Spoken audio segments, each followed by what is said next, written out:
Hi, everybody. Welcome to another episode of Life According to Nikki. I'm Nikki, your host, in case you were confused. Let's get started. Are we kidding?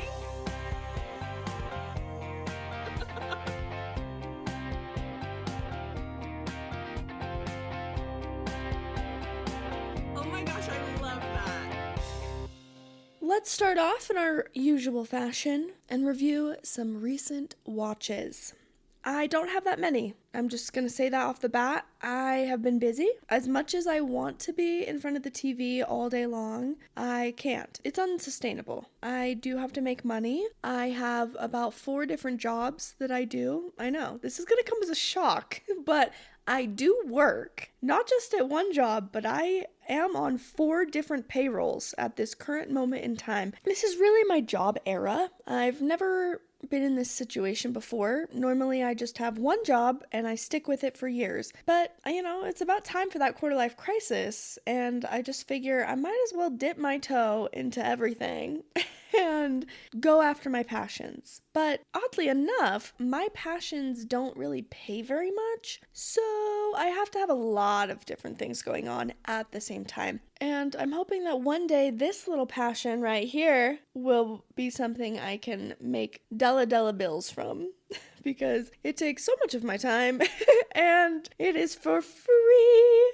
To be honest, if there's anything to blame, it's this podcast. This podcast takes so much of my time that now I have less and less to watch TV. I did this to myself, but don't worry. There were moments where I was not getting in my own way, and I did watch a few things. I finished Masters of the Air. I told you all I would report back on it, and here it is. I was too stupid for this. I just gotta be honest. I don't know anything about World War II. I have learned about it countless times. I am absolutely positive that I have taken many tests on this subject, and I can guarantee you I got A's on every single one of them. But my lack of true knowledge goes to show that just testing someone doesn't actually show you if they learned anything. I am the perfect example of how broken the system is. Oh, I'm so dumb. On paper, I'm brilliant, but in real life, a lot of things are going over my head, all right? Especially when it comes to any world war. This fact really hit the light when I was watching Masters of the Air this past week. Now, I should preface, I went into this show a little naive. I thought it was gonna be Top Gun Maverick. I really enjoy Top Gun Maverick. We'll circle back to that, don't you worry. But it had Austin Butler in the trailer, talking, all deep and sexy like, and a bunch of airmen for the U.S. I actually don't know what division of the military, but the Army? I don't know. I watched the entire series. You'd think I would know. The Marines? I know they were up on the bomb squad, but I don't actually know what... Is it Air Force? Oh my gosh. Why am I this way? I'm so stupid. It's the Air Force. Duh. They fly. They're in the air. Oh my gosh. This is exactly what I'm talking about. This is freaking prime example right here. I should cut this, but I won't, just to prove my point. Oh, I'm so stupid sometimes, you guys. And by sometimes, I mean 90%. Don't ask me a military question, world history, world geography. I'm not gonna know it. But ask me about my very niche interests and I could go on for days. Ask me if a movie was nominated for an Oscar and I got you. Who was in the movie, what past movies they've been in. That is my area. That's what I know. Anything that actually has to do with things that matter. Don't count on me. I won't be raising my hand. You will not pass that test if I am on your team. Oh my gosh. Oh man, I'm just gonna sit in my stupidity for a second here. Sometimes you just gotta do it. You just gotta accept who you are and what you don't know and let the embarrassment wash over you. Feels good. Feels refreshing. Okay, I feel better now. Thank you for being here for that. Masters of the Air. The Air Force, if you will. I swear my life if that's wrong. It's on Apple TV, and it follows a certain bomb squad called the 100th Group. That's their name. It follows them throughout the war, bombing different parts of Germany. It's quite graphic as far as the death scenes go, because there's just a lot of killing, as I'm sure you can imagine. When it comes to a war, some of the deaths were pretty brutal when their faces and stuff are blown off. Didn't really love that. But the series as a whole, I thought was really good. But if I'm being just totally transparent, I didn't know what the crap was going on about 75% of the time. If you were to look at my Google searches for the past, I don't know, 5 days, you would be embarrassed for me. If you teach high school history, you would be mortified. And really, anyone outside of America would be baffled by the things that I was looking up. I don't want to admit it, but I will, because I think sometimes it's better to be honest, because maybe there's some other dummy out there that wants to not feel so alone. I am here for you, okay? I definitely have heard of D-Day, all right? Could I tell you what that is? I mean, if my life was on the line and the only question that I needed to answer in order to save myself was, what was D-Day? As of 48 hours ago, I would have been dead. Because I didn't know. I knew it had something to do with World War II. At least I knew the correct war. But I want you to know, in the past 48 hours, I have read 3 different Wikipedia pages full of information on D-Day, all right? What a massive uniting of so many different countries. Us, England, Canada, the air, the water. We had people parachuting down. I know this is not new information to you, but for me, I was quite impressed with how much happened on that singular day. I guess technically it was 72 hours. At least that's the 72 hours that they go over on Masters of the Air. But truly, D-Day, wow, what a feat that was. Someone really thought that out and really executed that beautifully. It's moments like these that make me think I should be watching more shows like this, because I end up learning a lot. It's just constant watching, pausing, researching, and then pressing play again. But at the end of the show, and at the end of the day, although I did learn quite a bit, I don't know how much I'm gonna retain or how much I really understood from the story. A lot of times I was just sitting there, here for a good time, ready to see Austin Butler again on my screen, and occasionally picking up some facts about World War II, which probably doesn't give you anything to go off of as far as if you should watch it or not. I would say if you like anything world history, world war, this was a good one. If you like Austin Butler and you're a little dummy like me, even we can enjoy things like this, okay? I had a good time. I feel like it was well made. I didn't like the main character narrator. He was not my favorite. I felt like Austin Butler should have been the main character, or at least Bucky, who's Austin's best friend. I thought maybe he would be the main character, but no, they kept coming at me with this third guy that I didn't give 2 craps about, who was narrating the whole thing, and he cheats on his wife, and I didn't appreciate that. Sorry if that spoils anything for you, but infidelity spoils everything, so that was annoying. I didn't like that part. But overall, for my personal rating, I'm gonna give it a 5 out of 10. I will never watch this again, but I'm glad I did. And it was very well made. I was just a little too stupid to understand it. For the general public, for maybe someone that didn't go to public school, I think most people are gonna give it a solid 7 out of 10. It's good. It's a good time. It's not Top Gun, okay? If you're going into it like I was, thinking it was gonna be Top Gun, it's not. It's very different. They drop bombs. They're not the fighter pilots. I did learn the difference between those 2 groups throughout watching Masters of the Air. Speaking of Top Gun, I gotta air something out,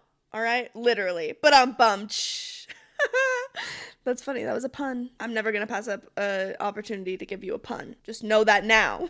I watched the original Top Gun a few weeks before I went and saw Top Gun Maverick when that all came out. It was a very big deal in the States. I know it was not that big of a deal outside of the US because I was trying to explain just what a phenomenon that movie was when I was living in Switzerland to all my friends from different countries who had never seen this movie or heard of it. I was like, what are you talking about? It was in the theaters for weeks. Thousands of people flocked to the screens to see this movie.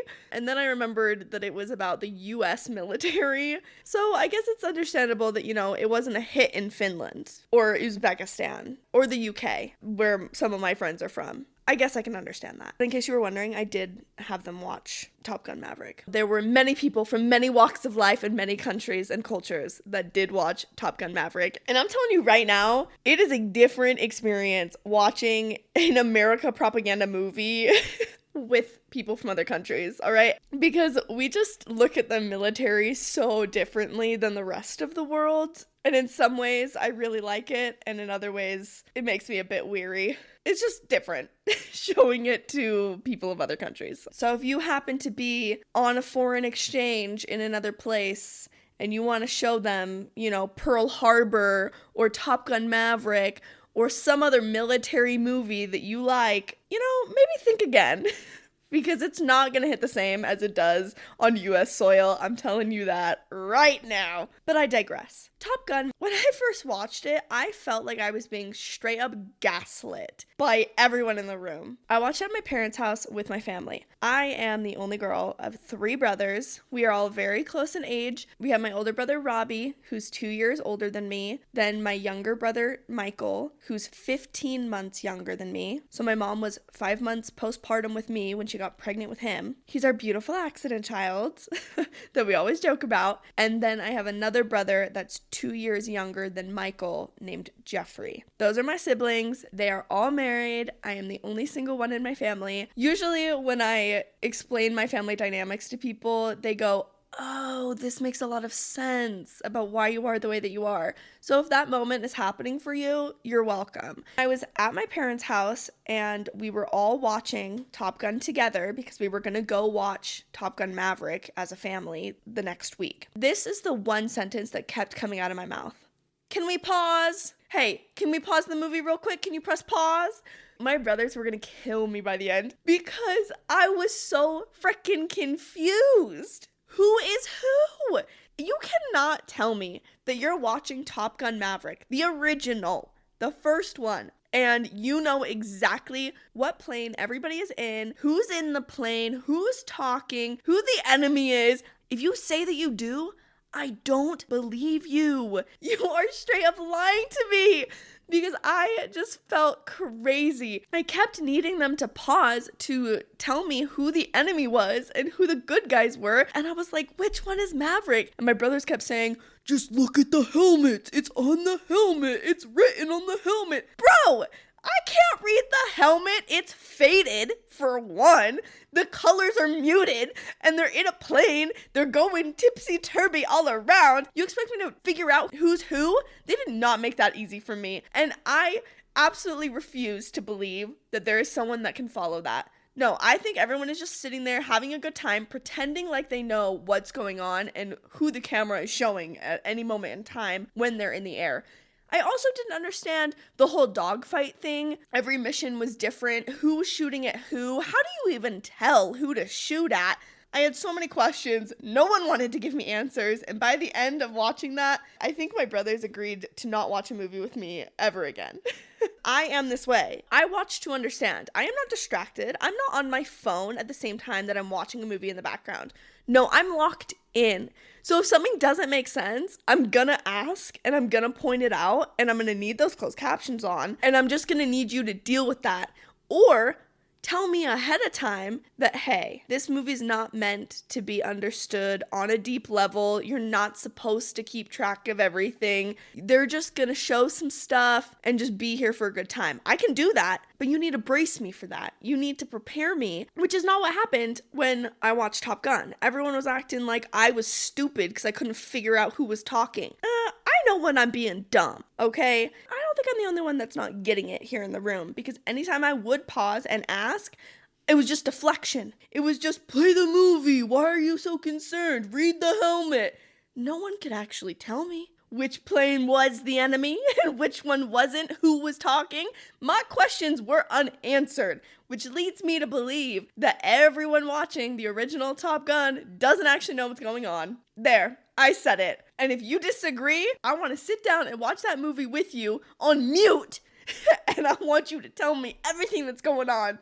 Tit for tat, all right? I'm going to need you to prove yourself because I don't believe you if you say that you know and you're watching Top Gun. All of this leads me to my appreciation for the second movie, Top Gun Maverick, which I absolutely loved. Still love it. It is so good. I have watched it many, many times. There are lots of beautiful people in that show. But you want to know what I loved the most? What made it so enjoyable for me was the visual aids that they had explaining the mission. Okay, you're going to go through this canyon, then you're going to go up, and then you're going to invert, and then put your plane down. I loved that we had one singular mission. Oh, that was so helpful. Thank you for that. And then there were very clear helmets when they were in the air. I could tell who people were. And when the bad guys came onto the scene, they're in all black.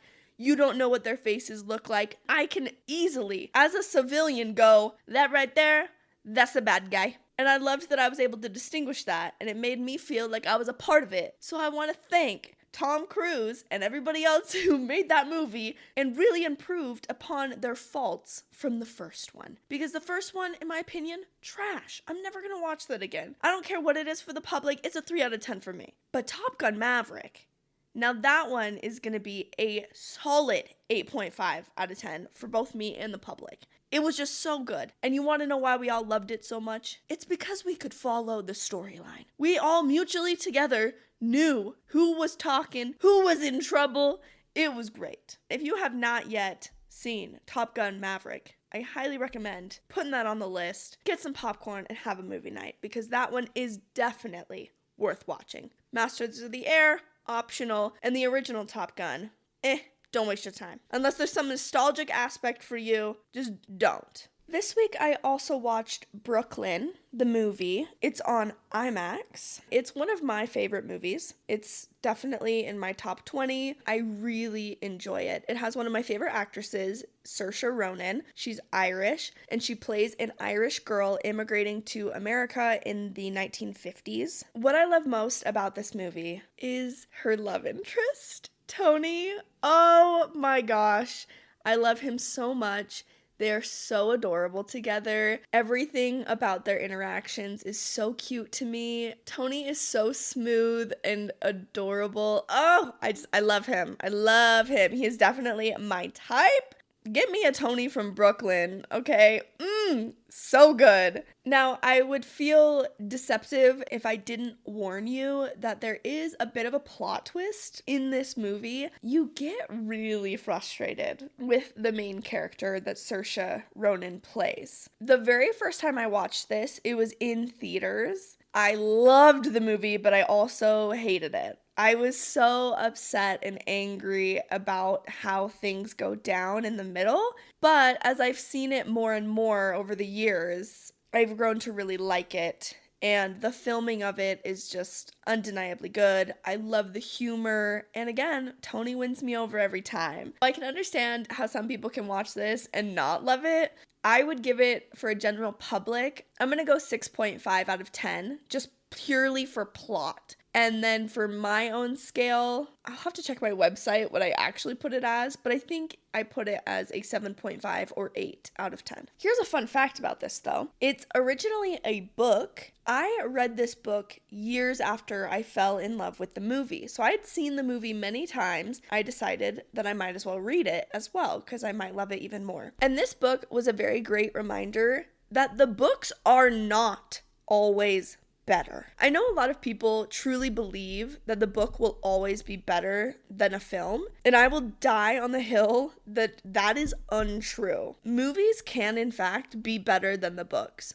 Brooklyn is a prime example of that. I hated the book. I hated the main character. She was just so unlikable, and the ending of the book was the worst. They did it way better in the movie. There was actually a resolve in the movie. I do not think Brooklyn is worth reading at all. I was so upset by that book. Another one where the movie is better, To All the Boys I Loved Before. Do not read that trilogy. It is one of the most boring, terribly written books I've ever read. And that applies to all three of them. I loved the first movie. It dropped on Netflix forever ago. I had such a good time. It was so adorable and cute. I immediately went to the library, checked out all three of them, and I read them in 3 days. And it was a terrible 3 days. We just went on this slope down to misery. It started okay with book 1, but the movie is actually all of book 1 and half of book 2. The second and the third book are both absolute trash, in my opinion. And I'm not the only one that thinks that, because clearly the people who did the film agreed with me, because they made up their own plots for both the second and the third movie. They did not follow the books at all because there was nothing to follow. They were so incredibly boring. But what's unfortunate is the second and third movie I also thought sucked.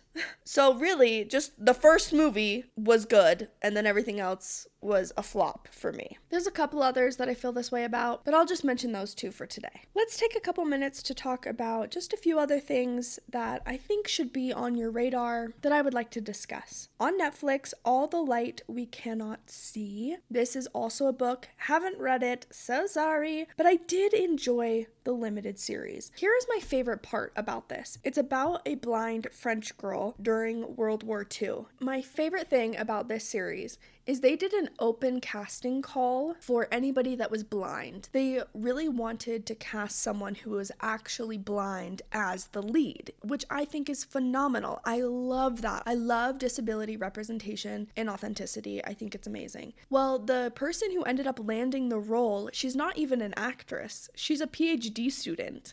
She was told by an old teacher that she should audition. You know, what does she have to lose? So she auditioned and she landed the role. It's so awesome. I watched quite a few interviews with her. There's so many nuances that she discusses, that she brings up, that no seeing person could have brought to the role. For example, she reads Braille, but she talked about her Braille reading being very different than someone that was living in World War II times. Her Braille reading is quite rusty and not very smooth. So when she was reading as her character, she would touch the Braille differently to be more authentic to a character that uses this as their primary means of getting information. So she would be a lot faster, and the way that she feels the letters is true to how you actually read Braille. Now, I know that I didn't catch on to that, and I wouldn't have known that had I not seen that interview, but I just love tiny little details like that, where the actors or the actresses take their jobs very seriously, and they add a lot to the story by doing little things like that. And I think it proves why it's important to cast disabled people in roles about disabled people. They can be very authentic and really bring the character to life. My rating for All the Light We Cannot See was a 6 out of 10, and I think the public would be a 7 out of 10. It's just a really solid good time, and if you watch Masters of the Air and you feel like you're on a World War II kick, it can be a good one to watch right after. You know what time it is. It is time to go through the notes section on my phone and read you all of my latest and greatest thoughts. I watched a video recently, as in last night, from an account on Instagram called the Montanaboyz. Boys with a Z on the end. If you know what I'm talking about, I feel bad for all of us. But if you don't, go look them up so you can understand what I'm about to reference. They're this group of guys, I'm guessing from Montana, because they are the Montanaboyz. They make the most embarrassing videos, in my opinion. Are they hot? Absolutely. Objectively, gorgeous. But they will just stand in a line and they do the same stinking song in like 90% of their videos. It's One Number Away song by Luke Combs. Great song, by the way. They'll just stand in a line and then walk towards the camera and sing their one sentence. They give this 10% effort into singing and doing some sort of action that goes along with their sentence. I don't know what it is about these types of videos. There's about 20% of me that perks up and is like, oh, they're so cute. But then the 80% kicks in that just is screaming in my head, what in the world are they doing? They're just relying on their good looks. This is just so dumb, but also how freaking embarrassing for them. I want to know who in the group first came up with this idea. Were they just sitting around, hanging out, and one of them goes, so, we're some good-looking guys. You know, I've kind of been having this idea. What do you guys think about us just standing in front of the camera, and then we walk towards it, looking hot, of course, and we just mouth one line of this song, and we reproduce that video in 12 different ways. I think the ladies will love it. How did that go down when you told your boys about your plan? It just makes me giggle to think about them setting up the camera, getting in their line, making sure they know which lyrics are theirs, and then watching this back huddled over one singular phone. Who's editing them? I have so many questions, and it makes me cringe so hard. That 80% is pure cringe. That 20% is not loud enough to get past how embarrassed I feel watching these videos. Why are you doing that? Why? I am sure they are just scrolling through the comments day in and day out, thinking they are God's gift to women. You know that that's true. I mean, watch those videos and tell me that that's not exactly what's going on. They are just sitting at home on their bed, scrolling through all these girls commenting, so hot. Oh my gosh, the third one? The Montanaboyz. No, ladies, we gotta stop. Their egos are getting too big, all right? Yes, they're pretty. All right, but something can look pretty and not be worth that much, all right? I can't imagine some future guy going out on a date and then him being like, yeah, I'm kind of famous on TikTok. And that's the videos he pulls up, is him just like thirst trapping. Oh, dark will be the day when I am into somebody like that, because I just can't. How do you do that? How do you film those things? I can't imagine. I understand putting yourself out there on the internet. Obviously, hello, here I am with a mic expressing how stupid I am and don't know what branch of the military the people who fly the planes are. So I get, to some extent, putting yourself out there like that. But I don't know, it feels different to me. I'm not over here thirst trapping. If anything, I'm doing the opposite. I'm making it very clear that you must like me for my personality and nothing else, because that's really all I have to offer. We are not here to win beauty pageants or the knowledge bowl, all right? I'm here for a laugh and a good time and to marry rich. Oh, man. Yeah, you won't catch me on TikTok doing a thirst trap. You couldn't pay me enough. That is just so embarrassing. That's so embarrassing. The cringe when you press post. Doesn't that kill you inside a little bit each time? The Montanaboyz. Just stop. It's too much. My next note says, if it's occurring before 10 a.m., it's none of my business. If you're inviting me to do something and it's happening before 10 a.m., don't count on me being there. Unless I am in desperate need of something or I desperately love you, I won't be setting my alarm. It's not that I'm incapable of waking up early. Hello, I'm a grown adult. I have had many jobs that I had to be at 8 a.m. and I do have to get up for my job in the morning, okay? I am up before 10. What I'm saying is I don't want to be. And that's a very clear distinction. I will never want to be awake, functioning, before double digits are on the clock. I'm the opposite of Cinderella. Cinderella turns into a pumpkin at midnight. I turn into Nikki at 10. You can ask any roommate that I've ever had, and they will absolutely attest to the fact that I am the least morning person you will ever meet in your life. And I mean that. I do not open my mouth before 10 a.m. unless absolutely mandatory. I told my current roommate, Abby, that one day I'm gonna have to have her on the pod just to confirm all of the things that I'm saying and to get her perspective on the things that I say, because I believe that sometimes people think I'm exaggerating or I'm not really like that. Babe, I'm being so for real right now. I'm being as honest and transparent as possible. I hate mornings. I hate them. I will nod, maybe, in your direction before 10 a.m., but don't count on it. But I'm at least courteous, and I will let my roommates know, hey, it's not you, it's me. Morning Nikki and the Nikki that I am standing before you today, we are sisters, not twins. We are not the same. You're gonna have to give me a minute to become myself before we interact. So I let anybody that I live with know this about me. But even then, it's not enough. It's honestly ridiculous. I should grow up, but it's not currently something I'm working on. So come back to me maybe in 2027. I'll set that as my New Year's resolution. But at this current moment in time, it's not really creating an issue for me. I just let everybody know, hey, not a morning person. If I need to be, I will be. Let's clear that up. If you set something for 9 in the morning, I will be there pretending to be bright-eyed and bushy-tailed. I'm not going to show up with a bad attitude to anything ever. All right, that just seems like a waste of time. I can muster something up for a single day, maybe a couple days. But if we're talking weeks on end, you want me to wake up early and switch everything about myself? It's not going to happen. When you're a missionary, you have a very strict schedule, and I had to wake up at 6 a.m. My mom told me before I went, hey, you should start waking up early so you can prepare yourself for your mission.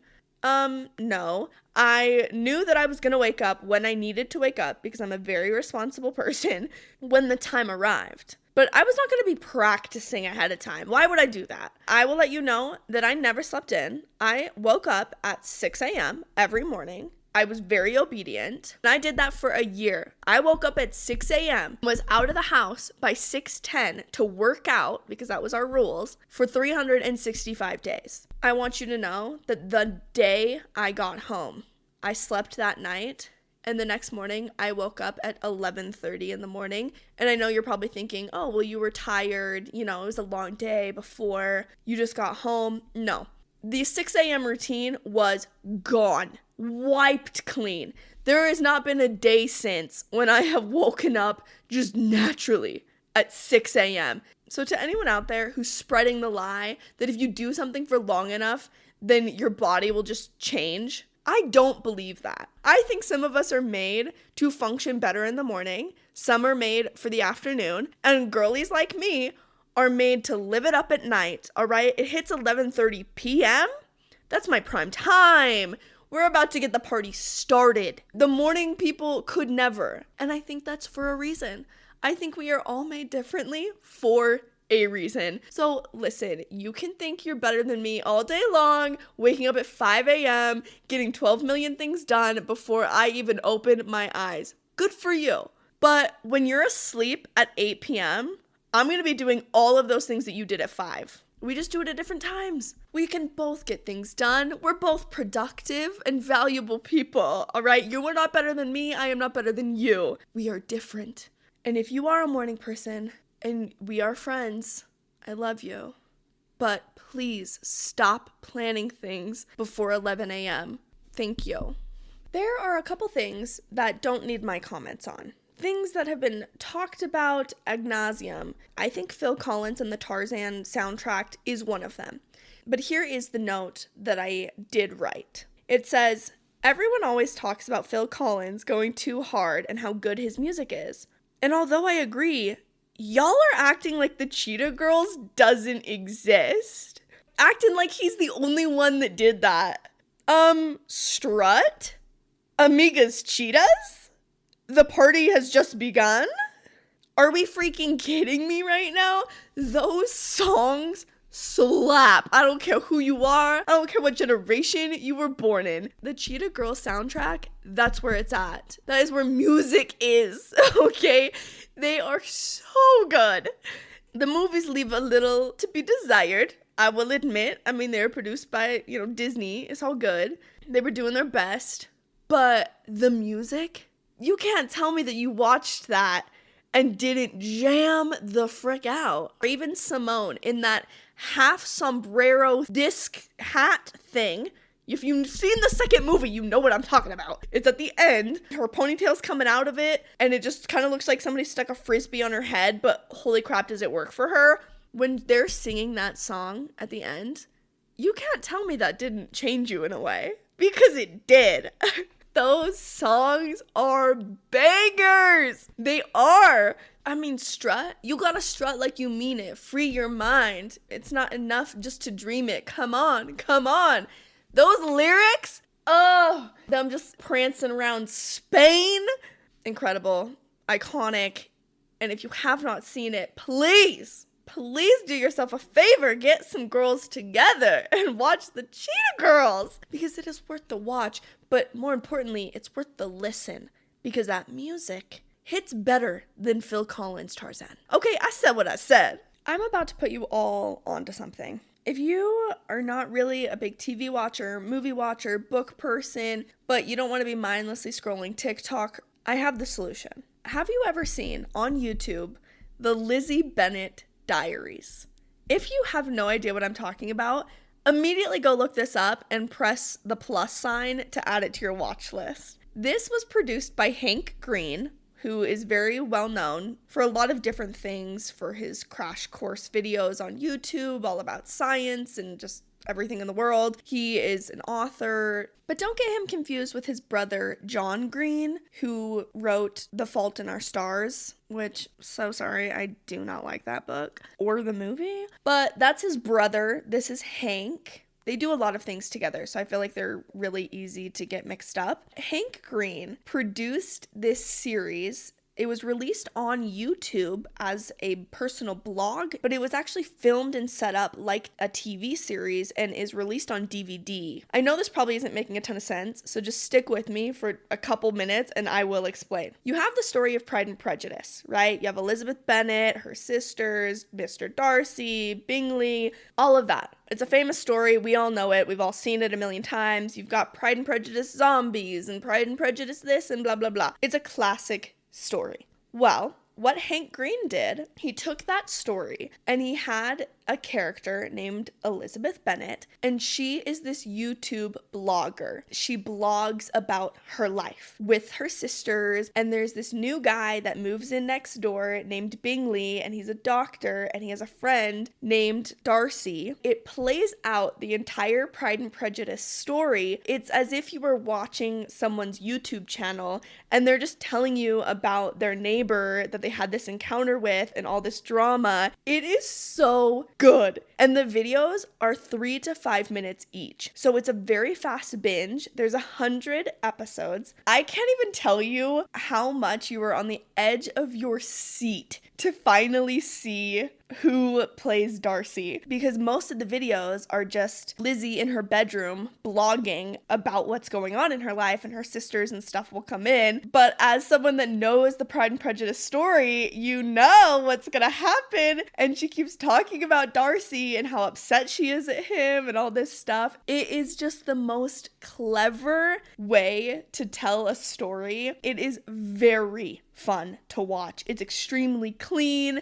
Again, 3 to 5 minute videos. You can watch them so quick. I rewatch this entire series about every year. It's just a couple days. I'll take some time, watch all the videos back. So if you're looking for something a little bit different, a little new, you don't really have any platforms, but you like YouTube, I cannot recommend enough the Lizzie Bennett Diaries, produced by Hank Green. This next note is simple. I think double authentication, it's slowly killing us. I really, really do. The fact that I have to sign in to my email every 30 days and do that stupid double authentication. Not only am I doing a double authentication, but there's also a double authentication on my laptop to use my pre-saved password. It's getting out of hand. If you want my data, take it. It's yours. There is nothing worth anything on my laptop, all right? You want to know what you're going to find? You're going to find Wikipedia pages full of dumb questions like what is D-Day? And a calculator full of basic addition like what is 7 plus 8? Okay, that's what you're stealing when you come from me. I have nothing that is worth your time or your money. So please, can we figure out another way? Most of us aren't that important. Why are we over here acting like my information is valuable enough to have 4 different passcodes and a double authentication? It's not. My Canva account, it's not worth it. My Outlook email, it's a stupid platform anyways. I hate Outlook email. Take it away. I can't be bothered. Just make it stop. Every time that stupid double authentication comes up, an angel loses its wings, okay? And I don't even believe that angels have wings. I'm losing a part of my soul, okay? You're like a Horcrux. You're taking it from me, and I want it back. I can't do this anymore. Stop. There's gotta be another way. You know what we're gonna do to end today? We've already gone over how dumb I am, but I think we might as well touch on how unobservant I am as well, because I think it fits in the same camp, and I'm trying to paint a full picture for you of who I am as a person and what you can expect of me when it comes to anything. Here's the thing about me. Don't ever underestimate the ability that I have to not see something or not know something. Something that may seem like basic knowledge to you may be brand new information to me, okay? Even if the entire world knows about it, I might still be in the dark. I think we should just go into everything assuming I don't know and I didn't see it. This especially applies to observing my surroundings. I am not seeing what's going on around me. I'm in my head daydreaming away. Heaven help anybody if I am an eyewitness to a crime, because I will not be reliable. First off, I have spatial blindness, okay? Maybe he was 7 feet tall, maybe he was 5 foot tall, couldn't tell ya. I have zero ability to gauge the height of a person, distance of any kind, or the volume of something. If I go to a party and then you ask me afterwards how many people were there, could not tell you. I couldn't even give you a guess. How many people were at church on Sunday, Nikki? I don't know, maybe between 20 and 300. Maybe 1,000? I don't know what 1,000 people in a room look like. Stop asking me, because my brain does not work that way. I cannot look at a few objects and then look at a bag and tell you if those are gonna fit in that bag. Especially if the objects are different shapes and sizes. I mean, I can guess. Obviously, I've survived 26 years, but I guess wrong about 50% of the time. I'm going in with just no confidence. I have no clue. If you're telling me to turn in 300 feet, babe, there is not any part of me that knows how far 300 feet is. Again, life on the line, could not tell you. I couldn't. And then if you compare it to something else, if you're like, well, this many feet is like half a football field, that does nothing for me. I don't know how far a football field is. I could be standing on a football field and still not tell you how far something is. I could say, oh, that's like a football field's length. If you then put me on a street and tell me to go the same distance, I can't.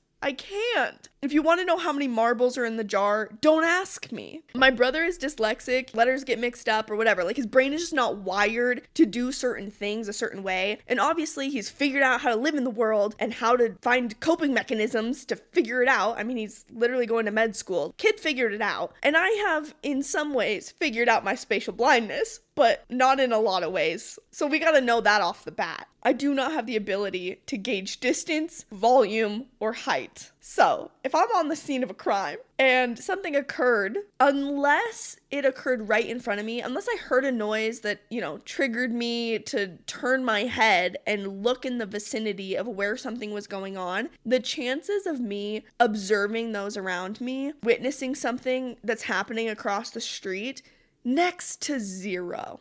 I really have a fear that one day something's going to go down and they're going to look up security cameras and they're going to see that I was there, and the police are going to approach me and be like, hey, listen, this terrible crime went down. You could potentially be saving lives here if you can identify the culprit. When you show me that tape back, I could tell you what my daydream was when I was walking down that street or what audiobook I was listening to, but I can promise you that I am not going to be a hero. I'm not going to catch the guy. Get that sketch artist away, because I can't tell you. Unless the crime happened to me, then maybe I could give a description. But if I was just in the vicinity, your chances are about 10% that I saw it happen. Now, I say this, and again, I want you to understand what I mean and how serious I am right now. This is my perfect example, and this is where we will end. I was going to UVU, and it was time for me to register for my next round of classes. It was getting near the end of my degree, so there's only a few classes left that I needed to take that were required for me. They have on their website a place where you can go to know exactly what classes are required and which ones you have options on, all that stuff. So I'm taking a look at my list, and I go to register for this required class that I needed to take. But every time I tried to click register,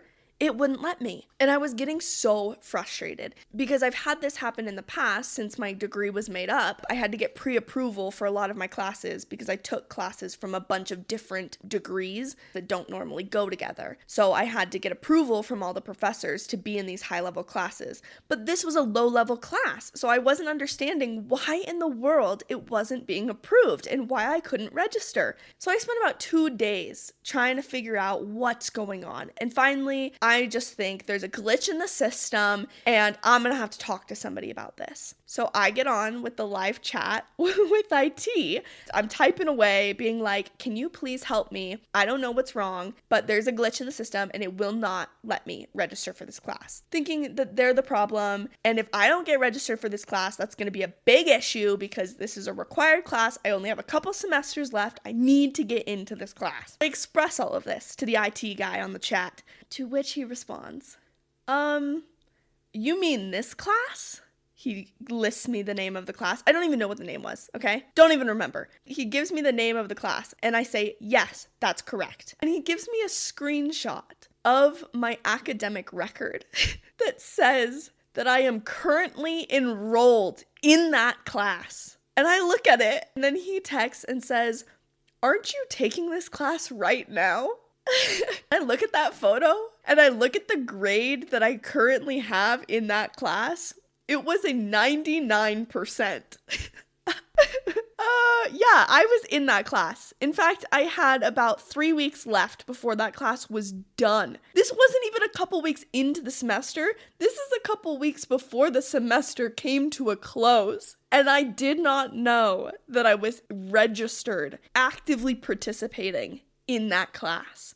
It was so out of sight, out of mind. I would log on to my student account, see what homework I had for the day. I have my plan set in place. I'm going to do this assignment, then that one, and then this one. And then I'm going to treat myself to a little TV show. And I would just pump out these assignments, literally not thinking twice about what the content was about or about anything else. Because for these lower level classes, I didn't want to take this class in the first place. And they're telling me I have to take chemistry and I have to take these science classes and I have to take this. Okay, fine, whatever. I will follow your rules and I will take this dumb class I don't want to take. But rest assured, I didn't learn a thing. Clearly. Because I was registered, had an A in this class. I had extra credit that I had done for this class and I had no idea. Obviously, when I saw the picture, it did bring an inkling of recognition back to me. And I was like, oh, that did sound kind of vaguely familiar. All right. The lesson learned here is do not, under any circumstances, underestimate my inability to know something. Okay? I don't care if I was there. I don't care if I'm in the class. I don't care if I work the job. Unless it is put on my radar as something I need to be concerned about, I'm not concerned with it. It's going right over my head. And this applies to all areas, okay? If for some reason you think that I'm upset at you or mad at you or not talking to you for some certain reason that you've made up in your head, that there's some backstory to, I want you to relax and know without a shadow of a doubt, I'm not thinking that. I don't secretly hate you. I'm not quietly judging you from the side. If I'm judging you, I will tell you. I will tell you. I will put it on the pod, all right? The Montanaboyz, I'm not silently watching those videos, cringing away by myself. No, I'm bringing it to the public's attention that I'm judging. And then once this episode is out, I will not think of them again for one moment of my life. Or if I do, I'll let you know. Rest assured, you will always know what's on my mind because I will, in fact, tell you. I'll tell you when I shouldn't tell you. I will be too honest. I will be too upfront. I should withhold more information than I do. But just know, if I did not relay the information, if I don't really care about it or I only half care about it, it's not going in. It is not sticking inside this head. If it is something that I care about, then it'll be stuck forever and I will hyperfixate on it and I will learn everything there is to know about it. And you can ask any questions. But if I don't care, I genuinely don't care. You know, I like what I like. I hone in on those things. And if it's none of my business and it's not bringing me just endless amounts of joy, why would I waste my time and energy on it? I won't. And that is the moral of today's podcast. Don't be spending your time, energy, thoughts, or anything else on something you don't care about. You can be a happy dummy. It's a good way to live, all right? You may be slightly embarrassed in some social situations when someone asks you about World War II and you don't know a dang thing, but you'll say it with a smile on your face because your brain is full of the things that you want it to be full of. I got some great audiobooks I can recommend, some daydream suggestions. It is so wonderful just living in your own little world. Sometimes you do need to get out of it, right? Obviously, the world is bigger than me, and I understand that, and there are things that I can improve on, clearly. But for the most part, if it doesn't really have much to do with me, I'm not going to have much to do with it. And I think that that is a great place to end today. I hope you all have a fabulous day full of wonderful things that make you smile, and I hope that this podcast and this episode is one of them. These have been my thoughts on life because this is Life According to Nikki.